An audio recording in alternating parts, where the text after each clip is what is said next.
Ser frjåverandi og frejuluta.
Ser frjåverandi og frejuluta.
interesting.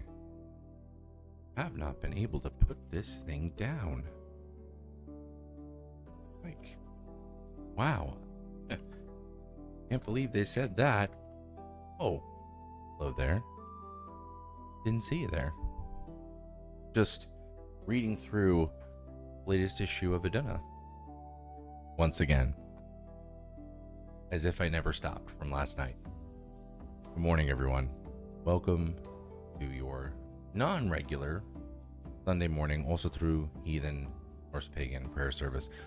My name is Reverend Ben Kowalski-Greg. I'm a Gothi, and this is sponsored by, put on by, The Troth. Good morning, everyone. Good morning, a good afternoon, a good lunchtime to you, Renata, and to all the folks who are joining us from abroad. I think in Europe it's mid-afternoon at this point. So good morning to you for those of us joining from Europe and from around the world, wherever you may be. Welcome, welcome, whether you're old, new, returning, new coming, you're all welcome here. Please do. This just the thing that I'm reading, and the thing that I don't want to seem like I'm shamelessly promoting. We are really proud of this. This is Iduna. This is our journal of the Troth. Has been in existence for almost 40 years, which is at least something to say for a pagan produced journal. Hey, existential crisis. Good to see you. You're there when I'm asleep and you're there when I'm awake. It's just like my real existential crisis. in my waking moments and my slumbering moments. Welcome back. Senpai.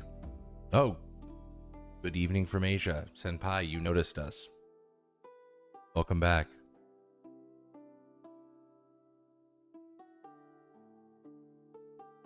It was a very short night. For me, certainly.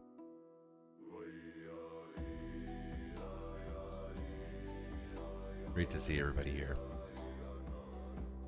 All right, so for those of you who may be new here, I want to talk about how I break this down and how we do this service. So we begin with education. We're going to talk about what we're about to do, which is this thing over here. I'm going to do this. I'm going to explain it step by step.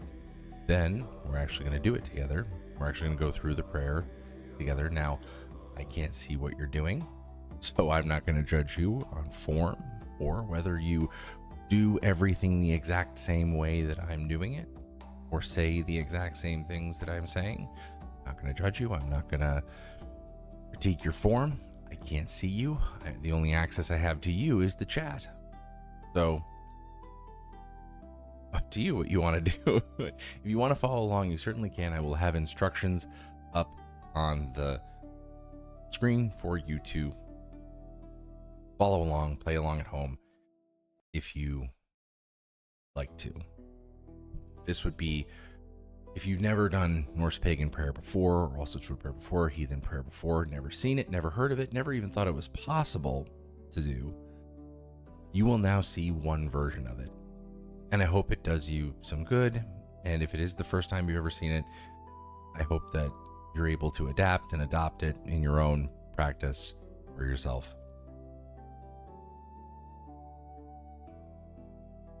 Up and causing mischief, of course. Existential crisis, always up and causing mischief.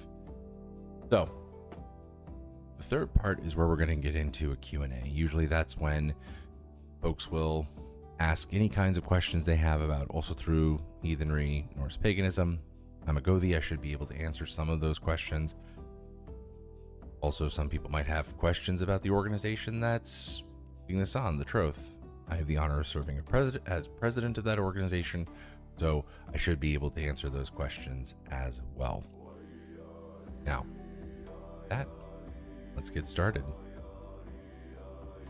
So, the first question people usually have when it comes to prayer is, which way am I supposed to look? Which way am I supposed to be facing? So, is there a proper way? So if you have an altar or a shrine at home, just face that. Got that? Face that. Easy peasy. If you don't have an altar, I'm not going to make you go out and buy one. You shouldn't have to spend a bunch of money before you can practice. Also through Norse paganism, heathenry. I know I certainly didn't. When I started practicing as a college student back in 2000. Sorry, a little cough there. So back in 2000 and when I was in college, I started to practice, and I did not have any of this stuff. So I was also really keen on finding which direction it was. And in my research, in the different years that I've searching, and this could be my poor memory, me fusing together different elements of memory, but the two directions that I think of are east and north. East if the sun is rising, north if the sun is setting or has set. So east and north, just pick one of the two. And you can go in either direction, again, depending on the time of day. So sun rising, east, sun setting, or it's nighttime, look to the north. So, and Renata has also pointed out, some people actually orient their altars in a direction, in a particular direction. So they might put their altars to the north or to the east or to the south or to the west, whichever direction, but usually if they might put their altar east or north. That can happen too. Some people are very particular about where their altars are in their home. Next, how do we open? How do we start this whole thing? Well, we want to start it by blessing the space that we are about to enter to pray. We want to bless that space because our spaces are not always holy spaces. Our spaces are usually multi-use. Well, they're always multi-use. They just happen to sometimes be used for prayer. But they are multi-use. Our spaces can be kids' playroom, basement, a storage area, place where dirty clothes get thrown on the floor, an office, all kinds of different things. Our spaces function differently for us, especially when we live in more urban situations like I do. We don't have a lot of space. We don't have a ton of space. And if you're living in an apartment or a dorm room, it's even worse, isn't it? Because your dorm room is basically where everything happens, right? So if that's happening, no worries. What we do is we bless the space that we are about to enter. And the way we do that, there's a couple different ways. Historically, heathens have done it two different ways that I've seen. One is, of course, the old school hammer right, hammer in the north, hail and hallow this holy stead. Hammer in the east, hail and hallow this holy stead. Hammer in the south, do the same thing that was said. Hammer in the west, do that. Hammer above, hammer below, hammer within. That's generally how that proceeds. If someone, and that is a little bit too high magic for me, as I've said before, it's a little too high magic for me because, well, it is high magic. It comes to us from Wicca. Wiccan magic, hey ho. Yeah. So it sounds like high magic because that's where we got the practice from. We got it from the Wiccan practice of calling the corners or the calling of the watchtowers. It came to us from that. And we just adopted it with the hammer. We started making the hammer in all different kinds of ways. I've also seen people do the hammer sign in a particular way, like they hammer sign themselves, which looks a little bit like crossing oneself, but I am assured it is not the same thing. I am absolutely assured it is not the same thing. So there's the hammer sign that one does to oneself. That was a thing that I just discovered. And yes, you're not too late. You are on time. Thoughtless Wonder, welcome. Thoughtless Wonder is joining us from YouTube. Thank you, everyone. Thoughtless Wonder. Most everyone else is on Twitch. So it's nice to see you. I just want to explain to the folks on Twitch that I'm not talking to nobody here. So we went through the hammer sign, we went through the hammer right. Let's go. Another thing that people do is they will use fire. So they're either, if they're outside in a large area, they'll light a bonfire or carry a torch or a lantern around a particular area. They're at home, they'll light a candle or a series of candles, usually chanting at each candle, or they'll have a little tiny lantern, walk that around, chanting or speaking different kinds of things. I don't do that either because I don't really have the space to circumambulate. My arms are touching walls and desks here, so not really a lot of space for me. Secondly, I do live with asthmatics, so smoke, burning, anything can be a problem. Even as much as I love incense, and I love my favorite kind, just in case anyone's curious, is sandalwood. Close second is jasmine. I'm a traditionalist, what can I say? As much as I love those, I can't burn them in my house because I'm gonna make some people really upset. People that I love very, very much. So that's not for me either. So what do we do?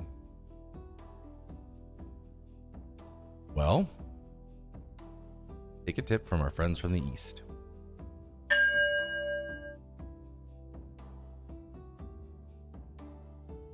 That's nice. Yes, it's a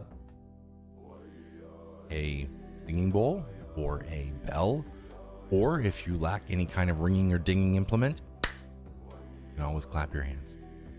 So, all right, still a residual cough. Being sick for the past few days. So, ringing, dinging, or clapping, not coughing. Coughing doesn't count. Unfortunately. Ringing, I've been really great at that for the past couple of days. Ringing, ring, ding, or clap, do that 3 times. That is our blessing of the space.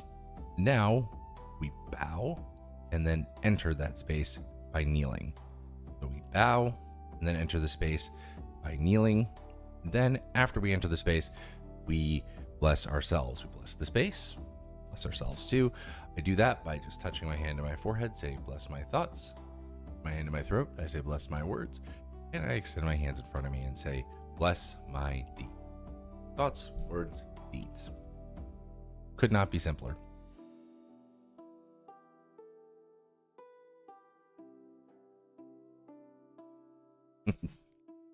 Yes, I see Kanata does incense burning. A practice I love personally. So, after blessing ourselves, now we get into the prayer proper. Hey, space is blessed. I'm blessed. King is here. We're ready to go. I'm blessed. The space is blessed. Now what do we do? Well, now we can pray in earnest. Because we're all blessed up here. So, the thing to do next is, well, what do we say? What do we say during prayer? Do we start talking? I have heard that as a methodology. Start talking. That's prayer. That can make people very, very nervous. You know, as much as we think, just talk to them. Sounds to us, maybe sounds to some of us like, oh yeah, it's easy. Just talk to the gods. Just tell them whatever. Some of us can feel very nervous in that moment because maybe we're not great communicators. Maybe we don't feel comfortable talking. We just want something to say. Someone please give us the answer. And I wish I could give you the answer in terms of yes, this is the prayer that has been handed down through the generations, preserved in stone, hidden in secret, and blah, blah, blah, blah, blah. No, we don't have that. We don't have such things. What we do have is a wonderful corpus of poetry. Lots and lots of poetry that date from that era or close to it. So, when we look to what do we say during prayer, we can look to that. And a lot of us have in the past. 2 verses in particular really stand out as the probably most popular heathen prayer, which is Hail Day, Hail Sons of Day. This is from the Sigurd Famal, verses 2 and 3.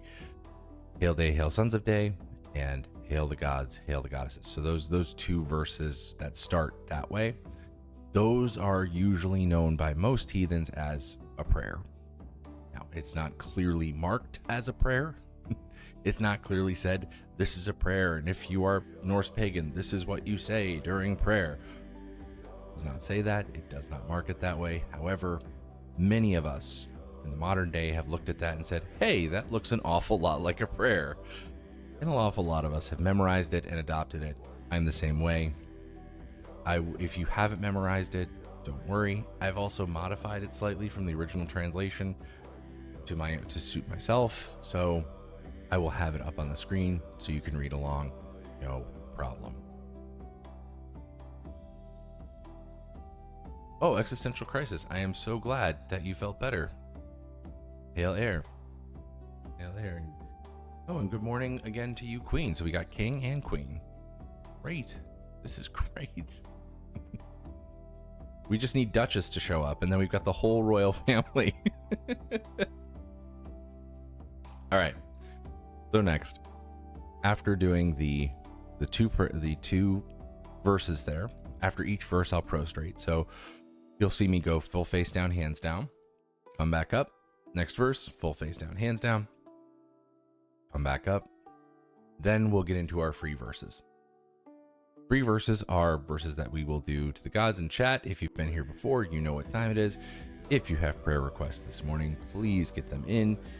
Any gods or goddesses that you would like hailed during this prayer service, I will endeavor to do my best to speak those prayers. Renata, once again, you posted a wonderful prayer to start. I would ask your permission if I could speak that as well. People seem to love what you write, so I would be delighted if I could breathe some life into that once I begin praying. So please, if you would just give me a good old yes, you can use that.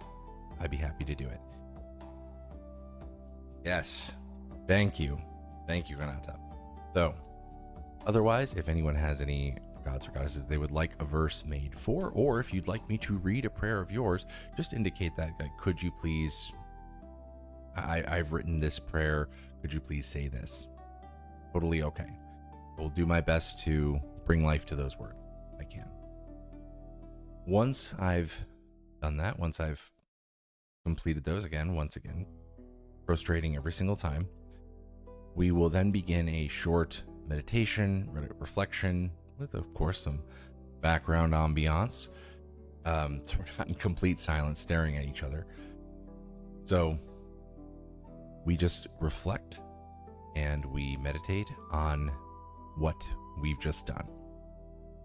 What I think is that prayer, offering, sacrifice, these are moments of encounter with the divine. These are moments when we meet the gods meet us, we align with them.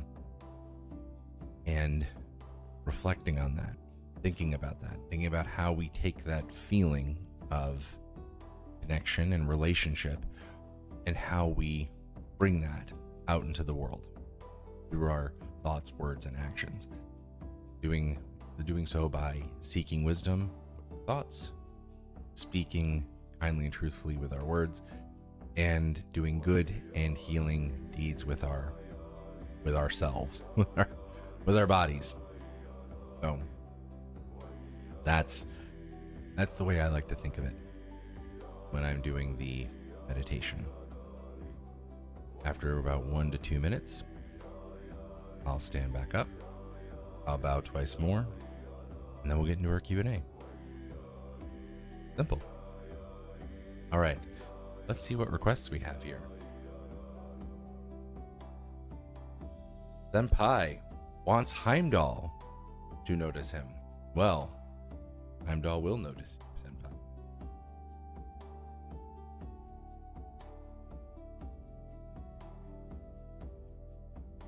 And Queen wants any god that will convince our co-sleeping, bed-sharing baby to sleep in her own bed. Oh, you know, I would say this. One of the things, just parent to parent, one of the things that worked for me was actually, we have a bear, a teddy bear we gave her, Pinky Bear, and we would sleep with it under our armpits. I know that sounds disgusting. We'd sleep with him under our armpits to make him very strongly smell of us. So my wife and I would do this. We'd sleep with Pinky Bear either close to our chest or under our armpits or somewhere in order to impart our smell onto him. So that when and then we would kind of hold her and the bear together. Like when we were holding them, we'd be holding them together. I'm sorry to go off on parenting stuff. I know we want to get to the prayer, but I just want to say we would hold her and the bear together. We'd kind of force a hug and kind of get her into the habit of reaching out and clutching the bear. So she'd reach out and clutch the bear, hug the bear, and we just try and reinforce this thing of like, oh, you're looking for comfort, grab the bear. So we just tried to associate the bear with the feeling of comfort that she was getting from reaching out and grabbing us. Because when you're co-sleeping, you know, she cries, first thing they get is comfort from you. We wanted to transfer that onto the object so that she would reach out and grab the object and feel the same thing. I'm okay, right? I'm safe. I have my bear. So armpit bear. Yeah. Well, armpits tend to smell pretty strongly of the person. So babies are incredibly basic creatures. They're driven by sensory perceptions, very sometimes animalistic sensory perceptions, sights, sounds, smells. So that was what we did, and that helped us a lot into moving off of co-sleeping.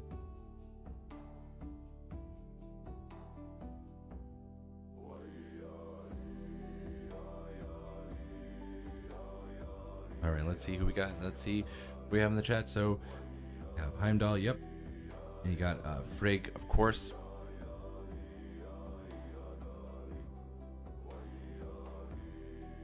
Afraid of Loki, popular one. Sure can do that. Gonna do a lot of change, of course. Means a lot to you. Well, you are not alone.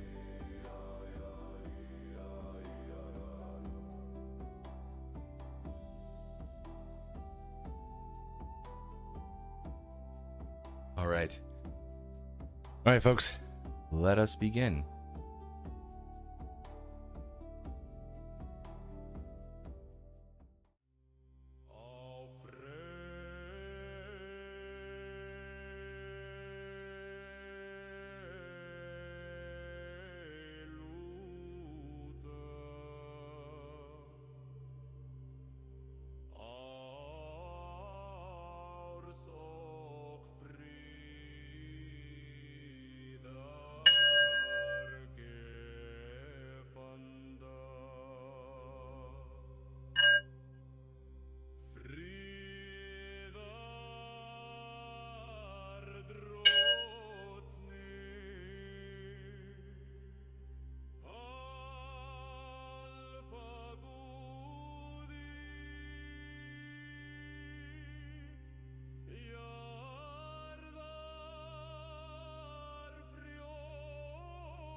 Bless my thoughts, bless my words, bless my deeds.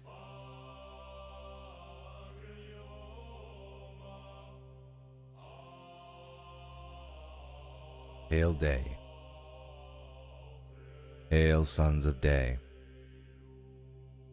hail night and her daughter. Look upon us, kind eyes, as we, who are patient, find peace.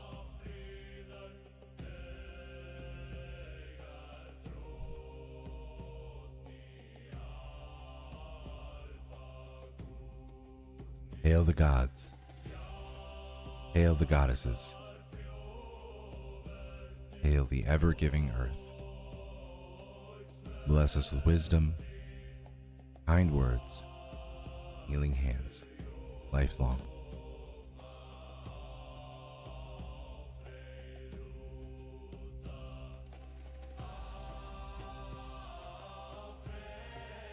Let's begin with Renata's very beautiful prayer that she shared with us early on in the chat. Please let me know if I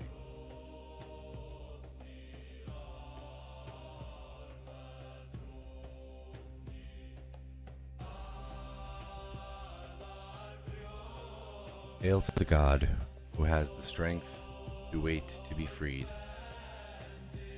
whether it be hell, as in the case of Baldur's funeral, when Barboda comes and shatters the last remains of your child by Sigyn that hold you to your prison, that waits to be seen. Hail. Hail to the God who can keep his thoughts light, to endure and not fall into despair. There are gods and people who hold you in their thoughts. Hail, hail, Loki, Laufeyarson.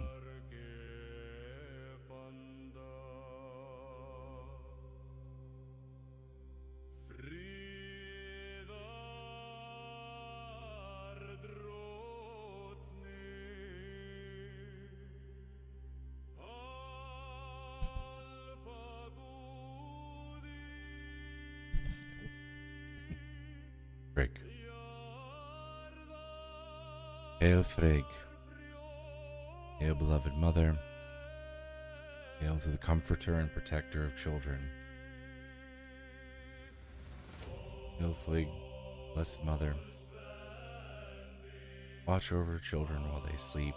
Bring them calm and peaceful dreams, comfort.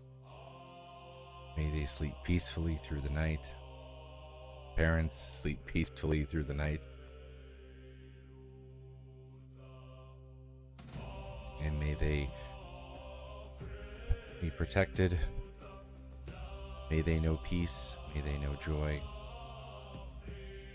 Hail Frigg.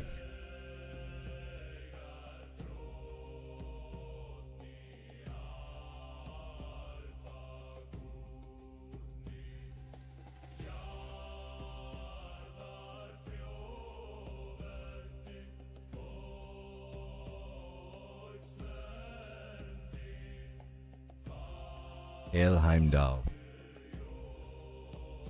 Hail to the Watcher at the Gate, Guardian of the Rainbow Bridge, Protector, Asgard, Protector of home. Heimdall, may you watch over all of us, warn us against danger,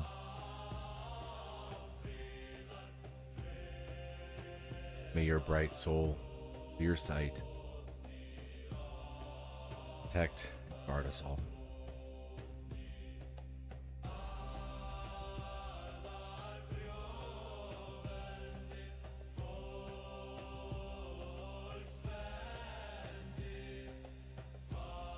Hail Fenrir. Hail to the Howler for justice. Hail to the fierce protector of the victim.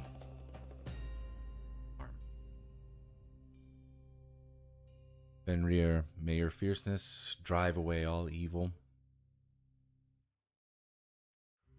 May your roar, howl, drive away harm.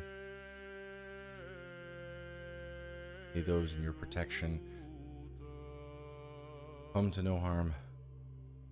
They seek justice. They seek redress for grievances.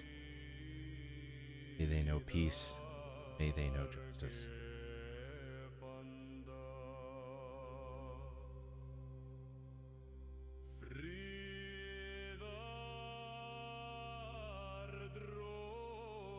Hail Tyr.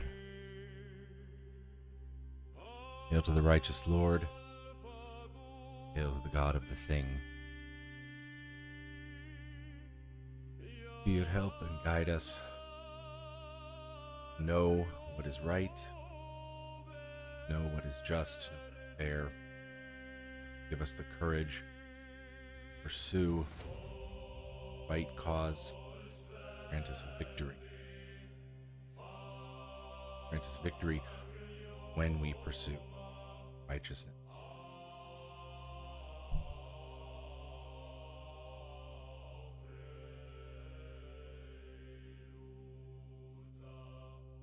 All right, folks. Thank you for requesting me. Be sure that we got to them. There's a lot to Loki, but Benatas, prayer, and more. Very much for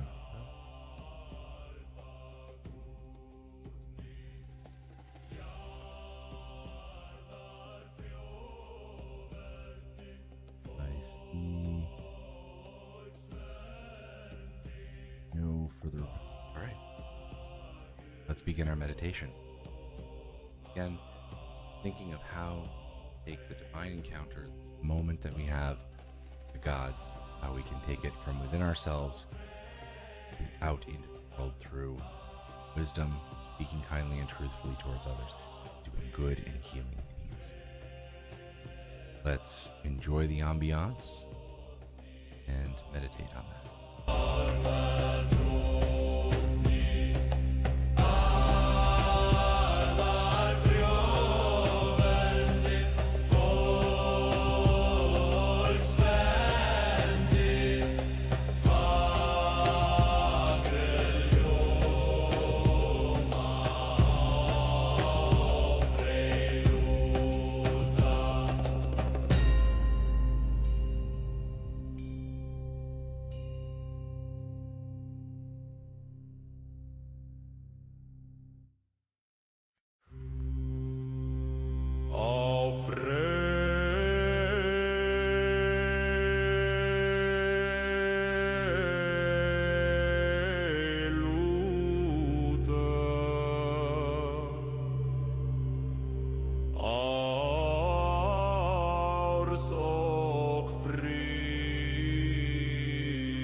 Thank you, everyone.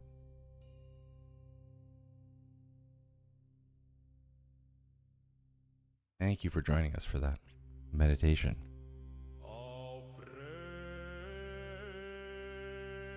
Let's stand and bow and move on.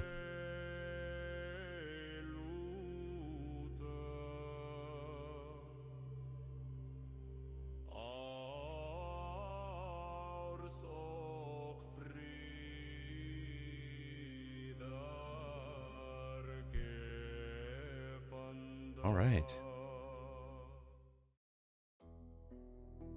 Thank you all for joining us for this morning's prayer service.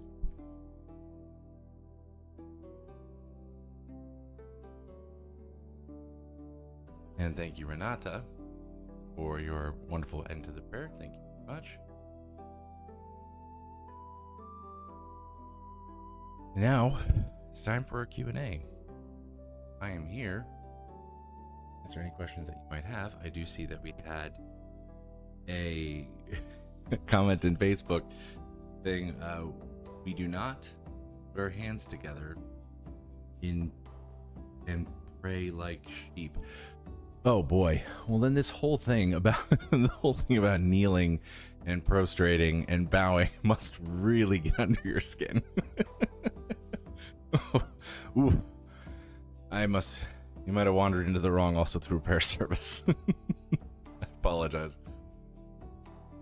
You are very welcome. You are very welcome. Thank you for coming. Thank you so much for coming. And I do want to say that this is one way doing prayer.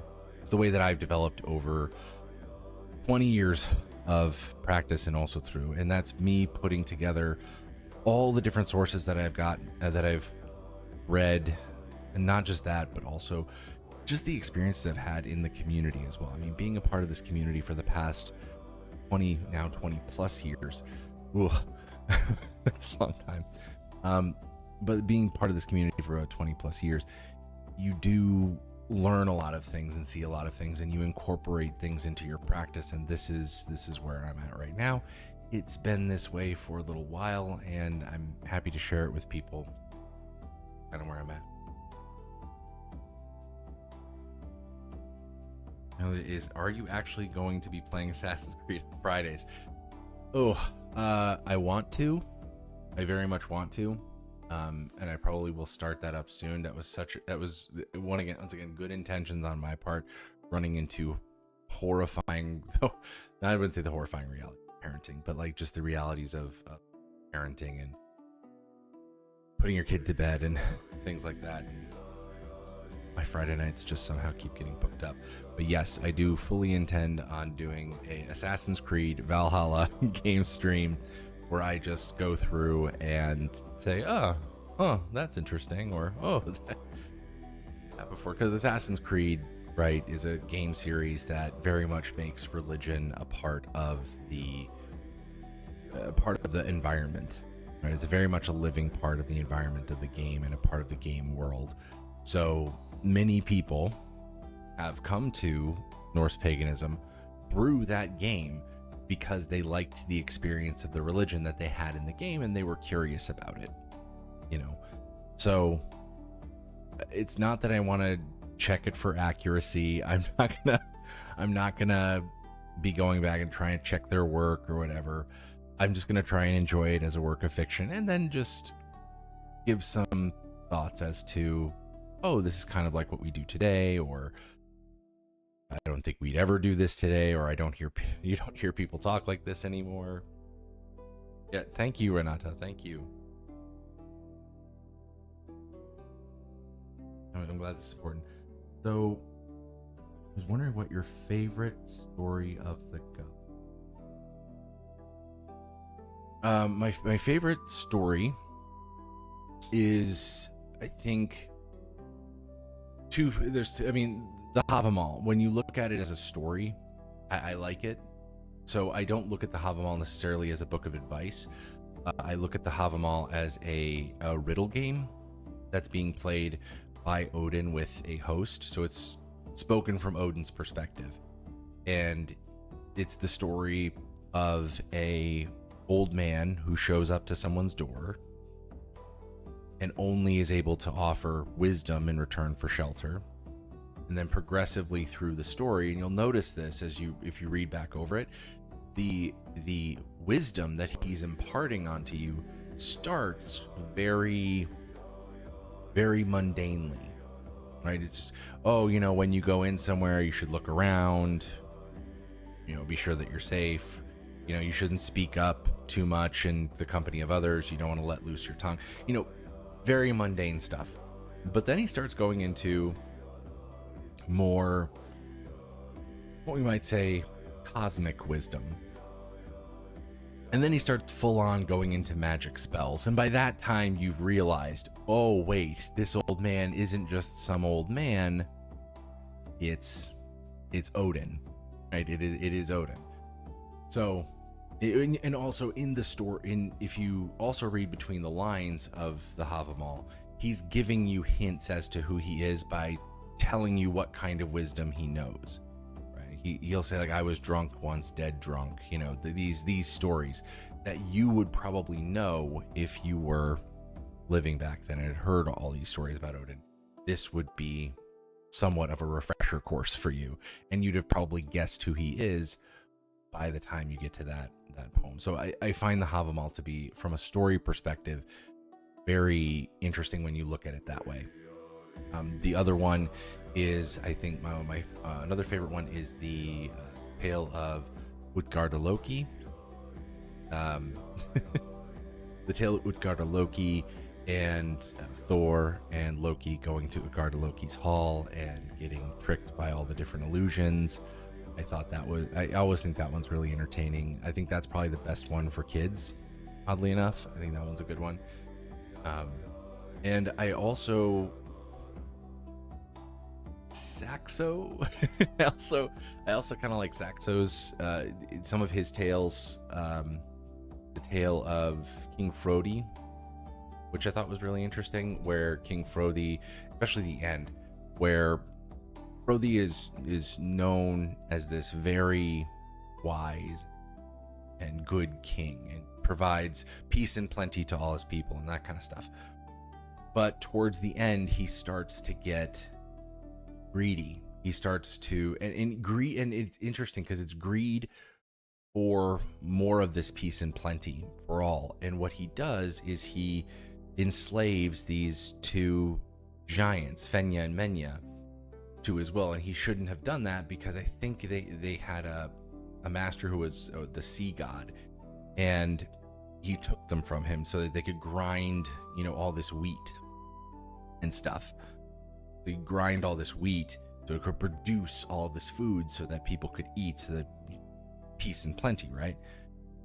Well, then Fenya men do a great job, but because he had enslaved them, because he had bound them, he had committed a wrong, and he was then punished by the sea god.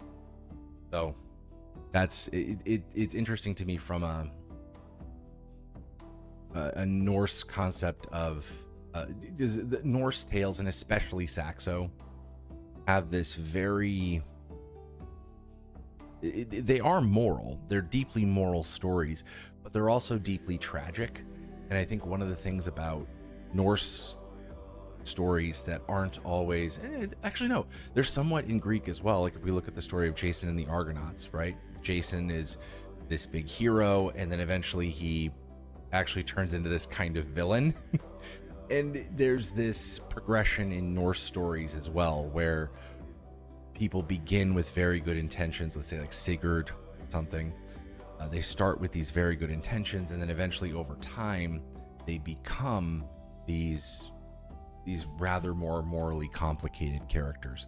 So I like those kinds of stories as well, where you see, I would say these stories are more for adults, right? But you see the kind of the things that lead, the seeds that lead to the viciousness that they have later in life. The virtues that they have sometimes can lead to their own viciousness, which is actually what I think Frodi's story in Saxo shows. And I think Saxo actually is somewhat unique, somewhat well known for this, is that what he does is he plays on people's virtues and then finds in them the weakness, and then develops that weakness into what ultimately is the person's downfall. That's kind of how his stories work. If you guys ever have a chance to read Saxo, which I hope you do. You start doing games. Ricky is a Norse folktale based game, and it's super cozy and cute. Okay. Melancholy. Well, that's Norse mythology.